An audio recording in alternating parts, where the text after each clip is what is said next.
कभी ऐसा हुआ है कि एक छोटे से सवाल का जवाब ढूंढने में घंटों लग गए हों और दर्जनों वेबसाइट्स खंगालनी पड़ी हों? आज हम बात करेंगे एआई असिस्टेंट्स की, एक ऐसी नई नस्ल की जो इसी मसले को हल करने के लिए बनी है। हम देखेंगे दो बिल्कुल अलग किस्म के टूल्स जो मालूमात ढूंढने का और टेक्नोलॉजी से बात करने का हमारा तरीका ही बदल रहे हैं। तो सवाल ये उठता है कि भाई इतने सारे एआई टूल्स आ रहे हैं, हर हफ्ते कोई नया आ जाता है, तो अपने काम के लिए सही टूल चुने कैसे? जरा सोचें, एक तरफ तो कोई रिसर्च पेपर लिखना है और दूसरी तरफ आप किचन में हैं, हाथ मसरूफ हैं और जल्दी से कोई तरकीब पूछनी है। जाहिर है ना, दोनों कामों के लिए एक ही टूल तो नहीं चलेगा। तो चलें देखते हैं कि कौन सा डिजिटल असिस्टेंट किस काम के लिए बना है। तो एक तरफ है रिसर्चर, मतलब एक ऐसा एआई जो डेटा की गहराई में जाता है, उसका तज्जिया करता है और बाकायदा हवालों के साथ, सोर्सेज के साथ जवाब देता है, बिल्कुल किसी माहिर लाइब्रेरियन की तरह। और दूसरी तरफ है कॉन्वर्सेशनलिस्ट, यानी एक दोस्ताना आवाज़ जो चलते फिरते फौरन जवाब देती है, जैसे किसी दोस्त को फ़ोन में ला लिया हो। तो दो अलग अलग ज़रूरतें, दो बिल्कुल अलग अलग अंदाज। तो चलें अब जरा तफसील में जाते हैं और इन दोनों एआई असिस्टेंट से मिलते हैं, देखते हैं ये आखिर हैं क्या। तो सबसे पहले बात करते हैं परप्लेक्सिटी एआई की। इसको आप यूं समझें कि यह आपका एक बहुत ही स्मार्ट रिसर्च पार्टनर है। ये सिर्फ लिंक्स नहीं फेंकता है, नहीं, बल्कि मालूमात को समझकर आपके सामने रखता है। और इसकी सबसे खास बात, ये हर जवाब के साथ बताता है कि ये मालूमात इसने कहाँ से ली है, यानी अपने सोर्सेज भी देता है। देखिए, परप्लेक्सिटी के पीछे जो मेन आइडिया है ना, वो ये है कि ये सिर्फ एक सर्च इंजन नहीं, बल्कि एक आंसर इंजन है। यानी ये सिर्फ मालूमात ढूंढता नहीं है, ये वेब से इन्फॉर्मेशन इकट्ठी करता है, इनको आपस में जोड़ता है और फिर एक पूरा समझ में आने वाला जवाब तैयार करता है। ये मालूमात को प्रोसेस करता है।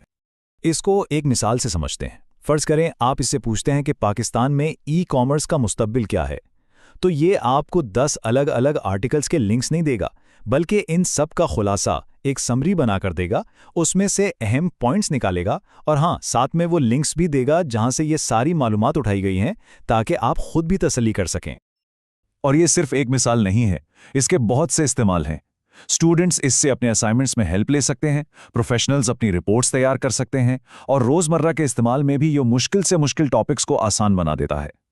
सबसे बड़ा फायदा, वक्त बचता है और जो मालूमात मिलती है वो मुसद्दका होती है। अच्छा, ये तो था परप्लेक्सिटी। अब चलते हैं अपने दूसरे असिस्टेंट की तरफ, जिसका अंदाज, जैसा मैंने कहा, बिल्कुल ही मुख्तलिफ है। अगर परप्लेक्सिटी आपका रिसर्चर है ना, तो कॉल एनी आपकी दोस्त है। जी हाँ, कॉल एनी को बनाया ही एक एआई दोस्त, एक कोच या समझे एक बड़ी बहन के तौर पर गया है। इसका मकसद गहरी रिसर्च करना नहीं है, बल्कि फौरी, दोस्ताना और बातचीत वाली मदद देना है। इसकी सबसे खास बात क्या है? इसका वॉइस इंटरफेस। मतलब आप इससे लिखकर नहीं, बोलकर बात करते हैं और ये बिल्कुल उसी तरह बोलकर जवाब देती है। और इसी वजह से ये एक टूल से ज्यादा एक साथी जैसी फील होती है। खास तौर पर सोचें जब आप ड्राइव कर रहे हों या कोई और काम कर रहे हों जिसमें हाथ मसरूफ हों। और इसके इस्तेमाल भी बड़े दिलचस्प हैं, जैसे बच्चों को आसान जबान में कुछ समझाना हो, या किसी काम के लिए थोड़ी मोटिवेशन चाहिए हो, या फिर चलते फिरते किसी लफ्ज़ का तर्जुमा करवाना हो। इन सब छोटे छोटे रोज़मर्रा के कामों के लिए कॉल एनी एक बेहतरीन ऑप्शन है। इसकी असल खूबसूरती इसकी सादगी और आसानी में है। तो ठीक है, अब हमने इन दोनों को समझ लिया है, लेकिन सबसे अहम सवाल अब भी बाकी है, कौन सा टूल किस काम के लिए? क्योंकि सही टूल का इंतखाब ही आपका बहुत सारा वक्त और मेहनत बचा सकता है। यहां पर इसका एक बेहतरीन खुलासा है। देखें, जब आपको गहरी, तफसीली और फैक्ट्स पर मबनी मालूमात चाहिए, जैसे किसी प्रोजेक्ट के लिए, रिपोर्ट के लिए या पढ़ाई के लिए, तो परप्लेक्सिटी आपका बेस्ट फ्रेंड है। लेकिन जब आपको चाहिए एक फौरी जवाब, हैंड्स फ्री मदद या बस हल्की फुल्की बातचीत, तो वहां कॉल एनी ज्यादा काम आएगी। अच्छा, अब चाहे आप कोई भी टूल इस्तेमाल करें, एक बात याद रखना बहुत बहुत जरूरी है। एआई एक बहुत ताकतवर टेक्नोलॉजी है और इसका जिम्मेदारी से इस्तेमाल हम सबकी जिम्मेदारी है। ये टूल्स हमारी मदद के लिए हैं, हमारी अक्ल और सोच का मुतबादल बनने के लिए हरगिज नहीं। और एआई के महफूज इस्तेमाल के लिए ये 3 सुनहरी उसूल हमेशा याद रखें।